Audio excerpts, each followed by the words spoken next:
El edificio donde ya nadie vive. El edificio estaba ahí desde antes de que alguien pudiera recordar con claridad cuándo fue construido. No aparecía en folletos inmobiliarios ni en registros recientes del municipio, pero seguía en pie, ocupando una esquina demasiado visible como para ser ignorada. Tenía más pisos de los que parecían lógicos para la zona y una fachada que nunca se veía igual dos veces. A veces lucía gris y agrietada, otras más oscura, como si hubiera absorbido la noche incluso a plena luz del día. La gente lo llamaba de muchas formas, pero con el tiempo todos coincidieron en una sola frase: el edificio donde ya nadie vive. No porque estuviera vacío en apariencia, sino porque nadie podía asegurar que quienes lo habitaban siguieran siendo personas. Las ventanas rara vez estaban completamente a oscuras, aunque tampoco se distinguía movimiento real. Era como si la luz viniera de algo que no necesitaba cuerpos para existir. Durante años, hubo inquilinos.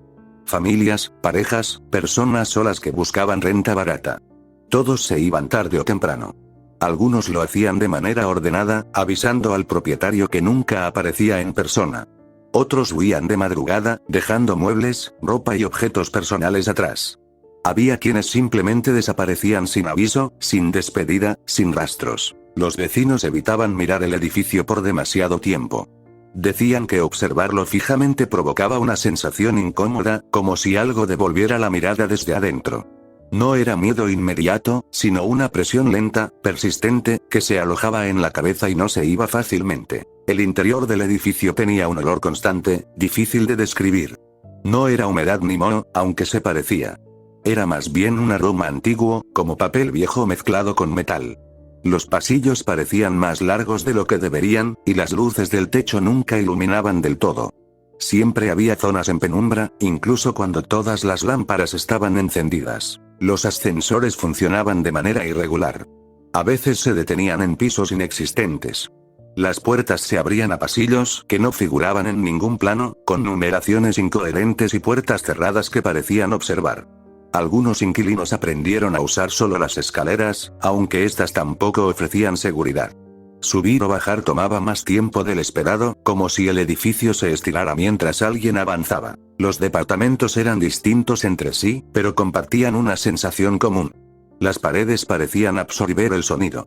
Las voces se apagaban rápido, los pasos no siempre resonaban. En ocasiones, los inquilinos escuchaban ruidos que no podían ubicar, algo arrastrándose lentamente, golpes suaves detrás de los muros, susurros que parecían provenir del interior de los departamentos vecinos, incluso cuando sabían que estaban vacíos. Al principio, las personas intentaban explicarlo todo. Tuberías viejas, mala instalación eléctrica, ratas invisibles. Pero las explicaciones no resistían el paso del tiempo. Los ruidos seguían patrones extraños. Siempre ocurrían cuando alguien estaba solo. Siempre cesaban al intentar grabarlos o al abrir la puerta para investigar. Una mujer que vivió en el 5º piso aseguró que el edificio respiraba. No lo dijo como metáfora. Decía sentir cómo las paredes se expandían levemente por la noche, cómo el suelo vibraba con un ritmo lento, profundo. Cuando lo comentó a otros inquilinos, varios admitieron haber sentido algo parecido, aunque nunca lo habían expresado en voz alta. Las puertas de los departamentos a veces aparecían abiertas sin señales de forzamiento. Dentro, todo estaba en orden, salvo por un detalle imposible de ignorar: los espejos. Ninguno reflejaba lo mismo. Algunos mostraban habitaciones vacías cuando estaban ocupadas. Otros devolvían imágenes ligeramente retrasadas, como si el reflejo durara antes de imitar el movimiento. Había departamentos que nadie lograba habitar más de una semana. Personas que entraban llenas de esperanza y salían exhaustas, con ojeras profundas y la mirada ausente. Decían no poder dormir. Decían soñar con pasillos interminables, con puertas que se abrían una tras otra, con voces que los llamaban por su nombre usando tonos familiares. Los sueños eran un punto en común. Casi todos los que pasaban tiempo suficiente en el edificio comenzaban a soñar con él. No con su departamento, sino con el edificio como una entidad completa. Soñaban que caminaban por dentro, pero no como visitantes, sino como algo que pertenecía ahí desde siempre. Con el paso de los años, los departamentos fueron quedando vacíos. No todos al mismo tiempo. Fue un proceso lento, casi cuidadoso. Cada vez que alguien se iba, el edificio parecía ajustarse. Un piso menos iluminado. Una escalera que ya no llevaba a ningún lugar. Una ventana que nunca volvía a encenderse. Las autoridades intentaron intervenir cuando el número de residentes bajó demasiado. Inspecciones, citatorios, intentos de clausura. Los documentos se perdían. Las llaves no encajaban. Los planos no coincidían con la estructura real. Hubo funcionarios que entraron y salieron confundidos, incapaces de describir con exactitud cuántos pisos tenía el edificio. Un inspector aseguró haber contado 13 pisos. Otro juró que eran 15. Desde afuera, nadie lograba ponerse de acuerdo. Las fotografías tomadas desde la calle mostraban números distintos de ventanas dependiendo del ángulo y la hora del día. Cuando finalmente se declaró inhabitable, ya no quedaba nadie viviendo oficialmente ahí. Sin embargo, el edificio no quedó vacío. Las luces seguían encendiéndose. Las sombras seguían moviéndose detrás de las cortinas rotas. De noche, algunos vecinos escuchaban pasos en los balcones, puertas cerrándose, el sonido inconfundible de algo pesado arrastrándose por los pasillos superiores. Hubo quienes intentaron entrar por curiosidad. Jóvenes, exploradores urbanos, personas que no creían en historias. La mayoría salía rápido, con la piel erizada, sin ganas de hablar. Decían sentirse observados desde todos lados. Decían haber escuchado sus propios pensamientos repetidos en voz baja, como un eco interno que no les pertenecía. Algunos no salieron. No hubo gritos ni llamadas de auxilio. Simplemente dejaron de aparecer. Sus nombres se sumaron a una lista informal que circulaba entre vecinos, una lista que nadie quería leer completa. El edificio empezó a deteriorarse por fuera, pero no por dentro.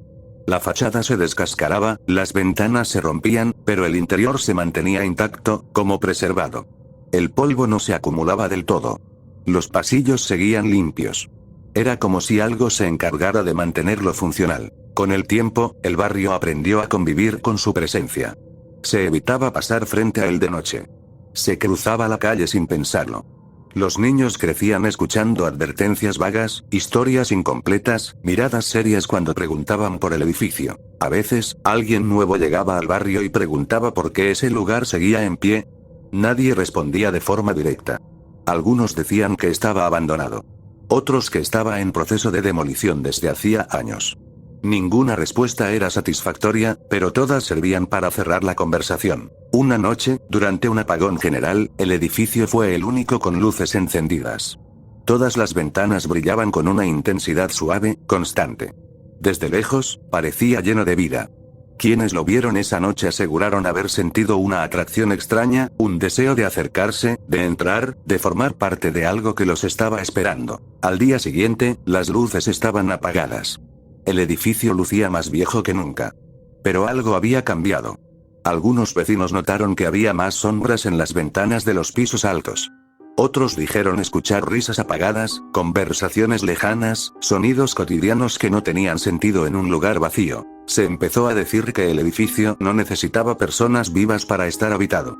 Que se alimentaba de quienes habían pasado por ahí. De sus recuerdos, de sus miedos, de sus sueños. Que cada persona que había vivido entre esas paredes seguía ahí de alguna forma, integrada en la estructura, en los pasillos, en las habitaciones que ya no existían como tal. El edificio donde ya nadie vive no cerró sus puertas porque nunca las cerró del todo. Sigue ahí, silencioso, observando el paso del tiempo sin pertenecerle. Y aunque nadie viva oficialmente en su interior, hay noches en las que, si alguien se detiene a escuchar con suficiente atención, puede oír el sonido inconfundible de una vida que no debería seguir existiendo.